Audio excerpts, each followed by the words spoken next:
జగన్మోహన్ రెడ్డి గారు ఈరోజు కూడా ఆయన ఆపద్ధర్మ ముఖ్యమంత్రి. చంద్రబాబు నాయుడు గారు ప్రమాణ స్వీకారం చేసేంత వరకు ఆపద్ధర్మ ముఖ్యమంత్రిగా ఉంటారు. కానీ ఆయన ఓడిపోయిన తర్వాత ఆయన మాటలు చూస్తూ ఉంటే ఆత్మస్తుతి, పరనింద.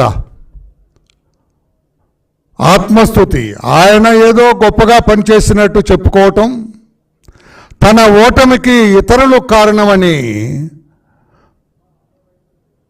ఆయన ద్వేషించటం, ఇతరులను తప్పుపట్టడం, తన ఓటమిని ఇతరులకు రుద్దాలని,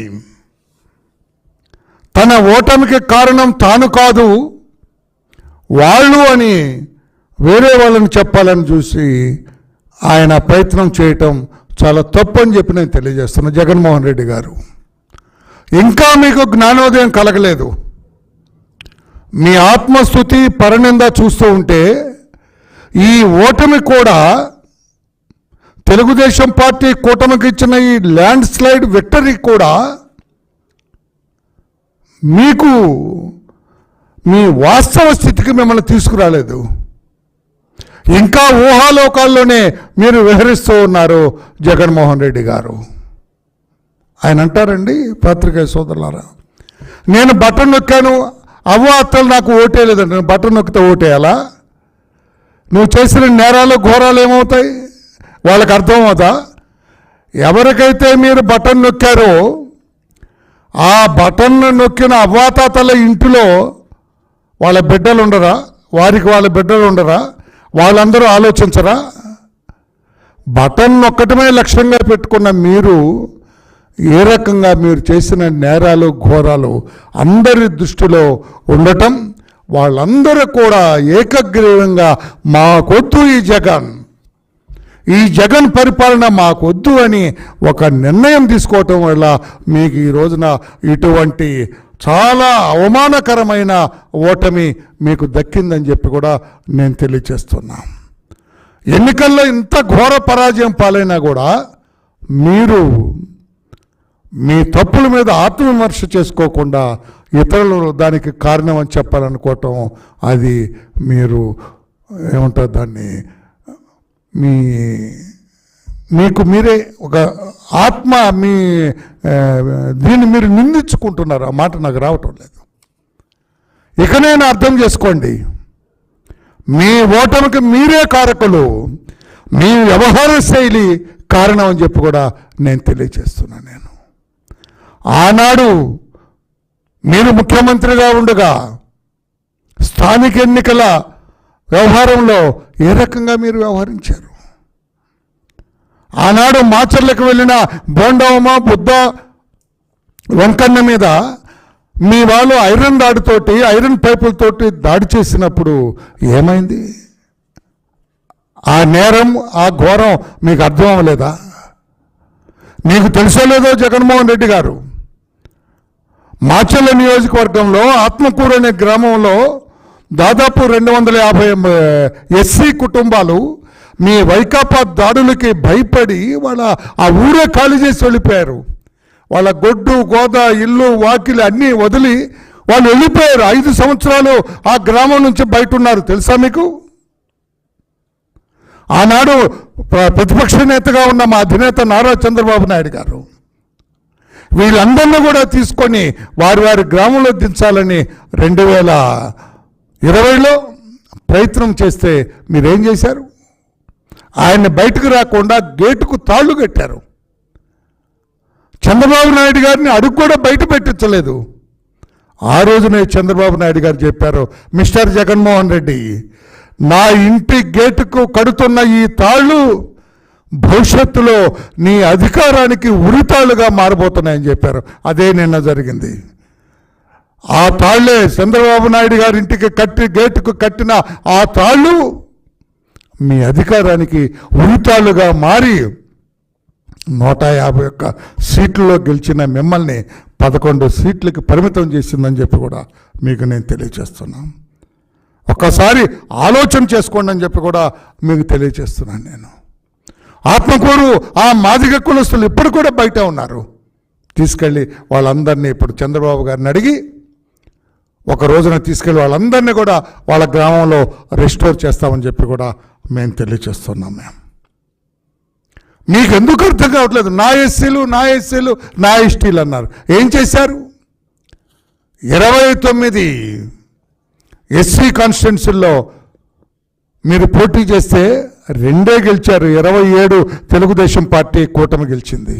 మీకు తెలుసా విషయం? ఏ ఎస్సీలు నా ఎస్సీలే మీకు ఈ రోజున ఈ శిక్ష విధించారు. మేము నీ బానిసలం కాదు, నీ ఓటు బ్యాంకు కాదు. మేము నీ పరిపాలన, నీ నేరాలు ఘోరాలు మాకు నచ్చలేదు. నీ రాజ్యాంగ వ్యతిరేక పరిపాలన మాకు నచ్చలేదు. నీ ప్రజా వ్యతిరేక పరిపాలన మాకు నచ్చలేదని చెప్పి వాళ్ళందరూ కూడా మిమ్మల్ని చీకొట్టిన వాస్తవాన్ని మీరు ఒకసారి గుర్తు చేసుకోండి అని చెప్పి కూడా జగన్మోహన్ రెడ్డి గారికి నేను తెలియజేస్తున్నాను. నేను 29 కాన్స్టిట్యున్సీల్లో కేవలం 2 గెలిచారు మీరు. అది కూడా మా వాళ్ళు చేసిన చిన్న పొరపాటు వల్ల మీరు గెలిచారు. 27 సీట్లలో తెలుగుదేశం పార్టీ కూటమి గెలిచిందని చెప్పి కూడా గుర్తు చేస్తున్నా. ఎస్సీలు నీ వెంట లేరు. ఎస్సీలందరూ కూడా ఈ రోజున చంద్రబాబు గారి నాయకత్వాన్ని బలపరిచారని చెప్పి కూడా నీకు గుర్తు చేస్తున్నా జగన్మోహన్ రెడ్డి గారు. ఎస్టీలు 6 సీట్లుంటే అందులో 2 మాత్రం మీరు గెలిచారు. 4 సీట్లు కూడా తెలుగుదేశం పార్టీ కూటమి గెలిచిందని చెప్పి కూడా నేను తెలియజేస్తున్నా. ఇక మీరు తత్వాన్ని నిందించడానికి లేదు, పరనిందం మానుకోండి అని చెప్పి కూడా నేను తెలియజేస్తున్నాను. ఇది సరైన విధానం కాదు అని చెప్పుకోండి నేను తెలియజేస్తున్నాను. నేను ఎస్సీలు నీకు ఎందుకు ఓటేయాలండి? ఎస్సీలకు ఎంతో చేశాను అని చెప్పి నంగనాచి మాటలు మాట్లాడుతున్నా. మీరు 7 మొహం పెట్టుకొని మాట్లాడితే ఏమైనా దళితులు కరుగుతారనుకున్నారా? డాక్టర్ సుధాకర్ని చంపిన వాస్తవాన్ని మర్చిపోయారనుకుంటున్నారా? Doctor Sudhakar best anaesthetist in that Visakhapatnam district. మాస్కులు ఎరిగినందుకు డాక్టర్ సుధాకర్ని చంపిన వాస్తవాన్ని మర్చిపోయారా? ఇసుక దొంగ రవాణా జరుగుతుందని చెప్పినందుకు పోలీస్ స్టేషన్లో వరప్రసాద్ని శిరోమండనం చేసిన వాస్తవాన్ని మర్చిపోయారా మా దళిత వర్గాలు? 5 మీ వైసీపీ వాళ్ళు మా దళిత బిడ్డను మానభంగం చేసి పోలీస్ స్టేషన్ ముందు పడేసిన విషయాన్ని మర్చిపోయారా మా దళిత వర్గాలు? మాస్క్ పెట్టుకోలేదని మా కిరణ్ కుమార్ని కొట్టి చంపిన వాస్తవాన్ని మర్చిపోయారా మా దళితులు? నీ దొంగసారా, నీ స్పూరియస్ లిక్కర్, నీ కల్తీ సారా తాగితే నాకు నిషా ఎక్కట్లేదని చెప్పి మా ప్రతాప్ ఒక మాట అంటే తెల్లారేటప్పటికి వాడు ఉరేసుకొని చనిపోయేటట్లుగా చిత్రీకరించిన విషయాన్ని మా దళితులు మర్చిపోయారనుకున్నారా? మీ నియోజకవర్గంలో, మీ పులివెందుల నియోజకవర్గంలో మా దళిత మహిళ నాగలక్ష్మిని మీ వాళ్ళు ఇష్టం వచ్చినట్లుగా కొట్టి మానభంగం చేసి హత్య చేసిన విషయాన్ని మర్చిపోయారనుకున్నారా మా దళితులు? Doctor Atchanna senior doctor veterinary డిపార్ట్మెంట్లో ఆయన హత్య మర్చిపోయారనుకున్నారా మా దళితులు? ఈ రకంగా దళిత రైతులు, అమరావతి రైతులు ఏమిటి ఘోరమని ప్రశ్నించినందుకు దళిత రైతులకు బేడీలు వేసి అమరావతి వీధుల్లో తిప్పిన విషయాన్ని మర్చిపోయారా మా దళితులు? అందుకే దళితులందరూ కూడా ఏకోన్ముఖంగా అందరూ ఒక్క త్రాటి మీద నిలిచి మీరు పలాయనం చిత్తగించేటట్లుగా చేశారు. ఆ విషయాన్ని ఒక్కసారి గుర్తు చేసుకోండి అని చెప్పి కూడా జగన్మోహన్ రెడ్డి గారికి నేను తెలియజేస్తున్నాను. గిరిజన మహిళ అక్కడ నకరేకళ్ళు మండలంలో గిరిజన మహిళ మీద ట్రాక్టర్తో తొక్కించిన విషయాన్ని, తొక్కించి చంపిన విషయాన్ని మర్చిపోయారా గిరిజనులు? అక్కడ టంగుటూరు దగ్గర ఒక దళిత మహిళ మీద ట్రాక్టర్ ఎక్కించి తొక్కించి చనిపోయిందా లేదని మరలా రివర్స్లో కూడా ఆ శవం మీద ట్రాక్టర్తో తొక్కించిన విషయాన్ని మర్చిపోయారా మా దళితులు? మర్చిపోలేదు. సరైన సమయంలో మీకు తగిన శాస్తి చేశారని చెప్పి కూడా జగన్మోహన్ రెడ్డి గారికి తెలియజేస్తున్నా. నంగనాచి కబుర్లు చెప్పొద్దు అని చెప్పి కూడా నేను తెలియజేస్తున్నా. ఒక్క చెంపదెబ్బ కొడితే గవర్నర్ దగ్గరికి వెళ్ళారు మీరు. ఒక చెంపదెబ్బ కొట్టారు, ఒక చిన్న దెబ్బ కొట్టారని గవర్నర్ దగ్గరికి వెళ్ళారు. మీరు ముఖ్యమంత్రిగా ఉండగా ఈ 5 ఏళ్ల పరిపాలనలో ఎన్ని అరాచకాలు చేశారండి, ఎంతమందిని చేశారండి?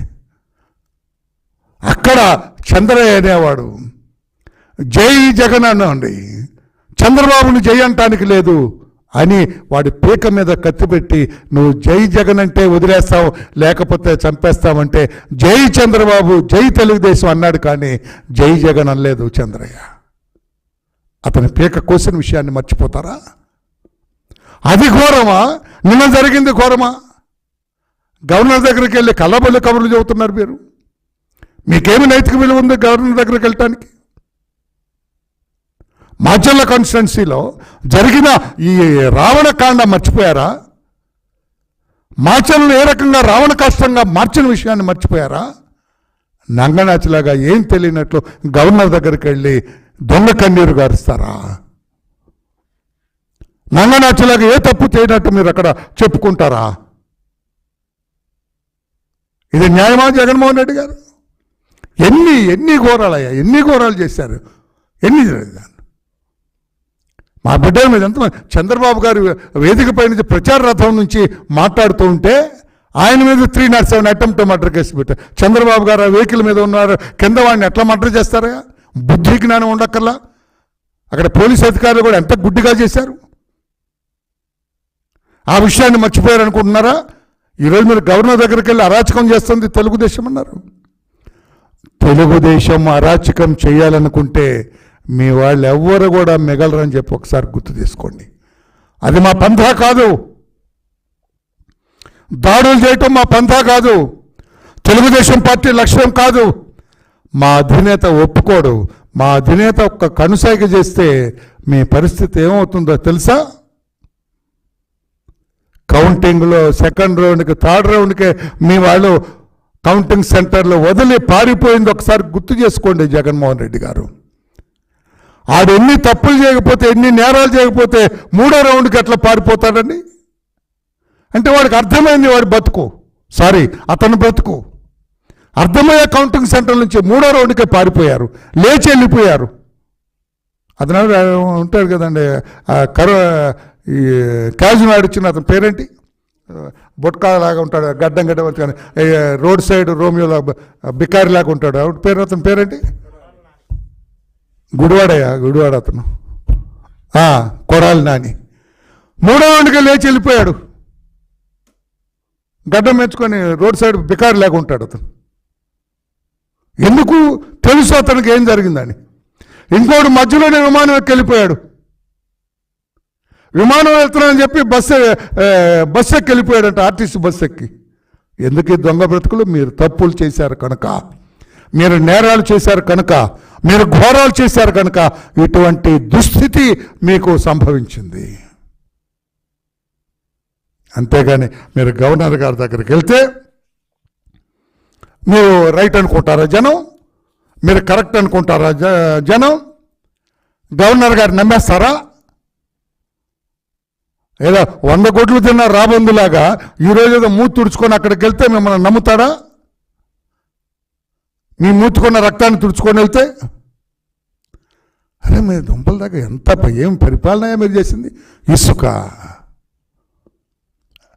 ల్యాండ్, మైనింగ్ అన్నీ ఏది వదిలేదులే. అన్నీ మా లోకేష్ బాబు గారి ఎర్ర పుస్తకంలో అన్నీ నమోదైనాయి, అందరి జాతకాలు నమోదైనాయి. అందుకనే ఏ ఒక్క అధికారిని కూడా, డెప్యుటేషన్ మీద వచ్చిన అధికారులు ఎవరిని కూడా వెంటనే రీపాట్రియేట్ చేయొద్దని చెప్పాము. అందరి జాతకాలు లెక్కలు తేలాలి కదా, అందరు లెక్కలు తేలాలి. ఆ సిఐడి చీఫ్ సెలవు పెట్టి వెళ్ళిపోతానన్నారు, ఆయన కూడా ఆగమన్నాం. ఇంకొక ఆయన నేను వెళ్ళిపోతా మా మాతృ సంస్థకు అన్నారు, ఆగు, లెక్కలు తేలాలి కదా. లెక్కలు తెలుసుకోకుండా ఎక్కడికి వెళ్తారు?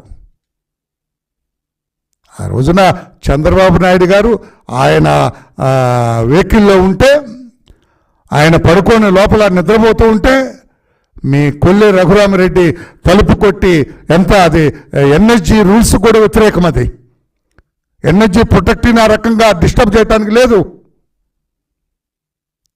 ఆ కొల్లి రఘురామరెడ్డి గారు వ్యవహరించిన తీరు మర్చిపోతారా? అంతకుముందు సునీల్ కుమార్ వ్యవహరించిన తీరు మర్చిపోతామా? ఇవన్నీ కూడా లెక్కలు తేలాలి కదా. చట్టబద్ధంగానే లెక్కలు తేలాలంటే మళ్ళీ మేము మీదేదో దాడులు చేస్తాం, మిమ్మల్ని ఏదో చేస్తామని భయపడద్దు. చట్టబద్ధంగానే జరుగుతాయన్నీ. చట్టాన్ని ఉపయోగించే మీ సంగతి తేలుస్తామని చెప్పి కూడా తెలియచేస్తున్నాం. దీని గురించి నేను ఎక్కువ మాట్లాడదలుచుకోలేదు ఈ రోజున. జగన్మోహన్ రెడ్డి గారు మొన్న ప్రెస్లో మాట్లాడుతూ ఏదో కదిలిస్తే ఏడ్చేటట్లుగా ఏడు మొహం పెట్టుకొని గద్గద స్వరంతో మాట్లాడుతూ తానేమి తప్పు చేయలేదు, తప్పంతా తన బటన్ నొక్కిన వాళ్ళు నాకు ఓట్లేదు, జనం ఓట్లేదు. ఎందుకు ఓట్లేస్తారు? మీకు ఏం ఘనకార్యం చేశారని ఓట్లేస్తారు? ఏ ప్రజా సంక్షేమ కార్యక్రమం చేశారని ఓట్లేస్తారు? ఏ రాష్ట్రాన్ని అభివృద్ధి పథంలో నడిపించారని మీకు ఓట్లేస్తారు? సముచిత నిర్ణయం తీసుకొని చంద్రబాబు గారి కూటమిని గెలిపించి వాళ్ళ విఘ్నత చాటుకున్నారు ఓటర్లందరూ కూడా. వాళ్ళ సందర్భోచిత మనస్తత్వాన్ని చాటుకున్నారు ఓటర్లందరూ కూడా. వాళ్ళ అవగాహనతో వ్యవహరించారు ఓటర్లందరూ కూడా. అందుకు మరొక్కసారి రాష్ట్రంలోని ఓటర్లందరూ కూడా కృతజ్ఞతలు, అభినందనలు తెలియజేస్తూ జగన్మోహన్ రెడ్డి గారు మిమ్మల్ని నేను ఒకటే కోరుతూ ఉన్నా. పాత్రికేయ సోదరులారా, మీరు కూడా నేను చెప్పే ఇది మీరు ప్రత్యేకంగా వ్రాయాల చిన్న పేర. మీరు 5 సంవత్సరాలు మీ పైనున్న సిబిఐ దాఖలు చేసిన 11 ఛార్జ్షీట్లో ఒక్కరోజు కూడా కోర్టుకు అటెండ్ అవ్వలేదు. మీరు మీ ముఖ్యమంత్రిత్వాన్ని అడ్డు పెట్టుకొని నేను వస్తే ఎంతో ఖర్చు అయిపోతుంది, లేదా ల్యాండ్ ఆర్డర్ ప్రాబ్లం వస్తుందని కోర్టుల్లో కూడా తప్పుదారి పట్టించి భయపెట్టి మీరు 5 సంవత్సరాలు కోర్టుకు రాలేదు.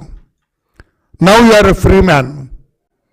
ఏ శాంతి భద్రతలు విఘాతం ఉండదు, రాష్ట్రానికి ఏ ఖర్చు ఉండదు, ఎవరు కూడా మీకు ఇబ్బంది పెట్టరు. మీరు ప్రతి శుక్రవారం కోర్టుకు అటెండ్ అవ్వాలా. నేను న్యాయస్థానాన్ని కూడా, సిబిఐ కోర్టును కూడా నేను విజ్ఞప్తి చేస్తూ ఉన్నా. ఆయన ఫ్రీగా ఉన్నాడు కనుక రోజువారీ విచారణ జరిపించండి. అక్కడే ఉంటారు హైదరాబాద్లో. ఆయన బ్రహ్మాండంగా లోటస్ పాండే కదా, లోటస్ పాండ్లో బ్రహ్మాండమైన బంగ్లా ఉంది ఆయనకి. ఎన్నో రూములు ఉన్నాయి. అక్కడే విశ్రాంతి తీసుకుని అక్కడే ఉంటారు. రోజు కోర్టుకు అటెండ్ అవ్వాలా. రోజువారీ విచారణ జరిపించాలని చెప్పి నాకు కోరుతున్నాను. ఎందుకంటే 5 సంవత్సరాలు వేస్ట్ అయిపోయింది. అది న్యాయస్థానాలు నేను తప్పుపట్టను. నేను మీరెందుకు దాన్ని అంగీకరించారో మీకు తెలియాలి, జగన్మోహన్ రెడ్డి గారికి తెలియాలి. మాకేం తెలియదు. అది రాష్ట్ర ప్రజలకు మాత్రం అనుమానం ఉన్నది, ముఖ్యమంత్రికి ఎందుకు ఇంత వెసులుబాటు కల్పించారని. దానికి కోర్టు కూడా ఒక క్లారిటీ ఇవ్వాల్సిన అవసరం ఉంది. కోర్టును తప్పుపట్టడం లేదు, క్లారిటీ ఇవ్వమని మాత్రం నేను కోరుతున్నా. ఎందుకు ముఖ్యమంత్రికి ఇంత వెసులుబాటు కల్పించారు? చట్టంలో ఎక్కడా లేదే ముఖ్యమంత్రికి వెసులుబాటు కల్పించాలని మీరు ఇచ్చారు. 5 సంవత్సరాలు ఒక్కరోజు కూడా అతను కోర్టుకు అటెండ్ అవ్వలేదు. ఇప్పుడు ఫ్రీగా ఉన్నాడు కనుక రోజువారీ విచారణ జరిపించి ఆయన మీద ఉన్న సిబిఐ 11 కేసుల్లో కూడా విచారణ పూర్తి చేయండి అని చెప్పి కూడా, ఆయన నిర్దోషి అయితే వదిలేయండి, దోషి అయితే పంపించండి. లోనా బయట ఆటలో ఉన్నాడు ఇప్పుడు. ఆయన లోపలికి వెళ్తాడా బయట ఉంటాడా తేల్చండి. ఇంకా రాష్ట్ర ప్రజలు ఆ ఉత్కంఠలోనే ఉన్నారు. ఏమవుతుంది, జగన్మోహన్ రెడ్డి గారు లోపల ఉంటారా బయట ఉంటారా, లోనా బయట? అందుకని దాన్ని త్వరితగతిన తేల్చండి అని చెప్పి కూడా గౌరవ న్యాయస్థానాన్ని కూడా నేను కోరుతూ ఉన్నా. మీరు కూడా జగన్మోహన్ రెడ్డి గారు, మీరు కూడా మిమ్మల్ని మీరు దానికి అర్పించుకోండి. నేను రోజు కోర్టుకు వస్తానని చెప్పండి. 5 ఏళ్ళు రాలేకపోయాను ముఖ్యమంత్రి పదవిని అడ్డు పెట్టుకొని. ఇప్పుడు నేను ఫ్రీగా ఉన్నాను కనుక పాపం ఆయనకి ఇది కూడా దక్కినట్లేదు కదా, ప్రతిపక్ష హోదా కూడా లేదు ఆయనకి, లేదు కాబట్టి you are an ordinary MLA కనుక మీరు అటెండ్ అవ్వండి కోర్టుకి, ప్రతిరోజు అటెండ్ అవ్వండి. త్వరితగతిన ఈ కేసులన్నీ కూడా 5, 6 ఎన్ఫోర్స్మెంట్ డైరెక్టరేట్ ఛార్జ్షీట్లు ఉన్నాయి, 11 సిబిఐ ఛార్జ్షీట్లు ఉన్నాయి. ఈ కేసులన్నీ కూడా క్లియర్ చేసుకోండి. న్యాయస్థానం కూడా ఒక ప్రత్యేకంగా చూడాలి జగన్మోహన్ రెడ్డి గారి ఈ కేసుల విషయం అని చెప్పి కూడా మళ్ళీ కోరుతున్నా. మీరు 5 సంవత్సరాలు అతనికి వెసులుబాటు ఇచ్చి జనం అందరిలో కూడా ఒక ప్రశ్నార్థకంగా మిగిలింది కనుక మీ వెసులుబాటు ఇచ్చిన విధానం మీరు దాన్ని సరిదిద్దుకునే అవకాశం కూడా, ఐఎమ్ సారీ అట్లా మాట అనొచ్చో లేదా, కోర్టులకి చేసిన తప్పు దిద్దుకునే అవకాశం వచ్చిందని అనొచ్చో లేదో నాకైతే తెలియదు. కానీ మీరు ఈ జగన్మోహన్ రెడ్డి గారిని రోజువారీ విచారణ జరిపించి త్వరితగతిన న్యాయ విచారణ జరిపించండి. అతను పాపం ఏ పాపం ఎరగడు, కష్టపడి చెమటోడ్చి ఇటుక పేర్చి ఇంత ధనం సంపాదించారని మీకు రుజువులతో సహా ఉంటే వదిలేయండి. లేదు కొట్టేశాడు, వాళ్ళ తండ్రి ముఖ్యమంత్రితో అడ్డు పెట్టుకొని ప్రజాస్వామ్యం దోచేశాడని అనిపిస్తే, సాక్ష్యాలు కనపడితే వేసేయండి లోపల, త్వరితగతిన జనానికి తెలియజేయండి అని చెప్పి కూడా కోరుతూ, జగన్మోహన్ రెడ్డి గారు మీ మొసలికన్ని రాపండి. మీరు చేసిన నేరాలకి ఘోరాలకి ఇంకా భవిష్యత్తులో కూడా మీరు చెల్లించవలసింది చాలా ఉందని చెప్పి కూడా తెలియజేస్తున్నా. Thank you everybody. Any questions on this, you're at liberty to ask me, please. Thank you.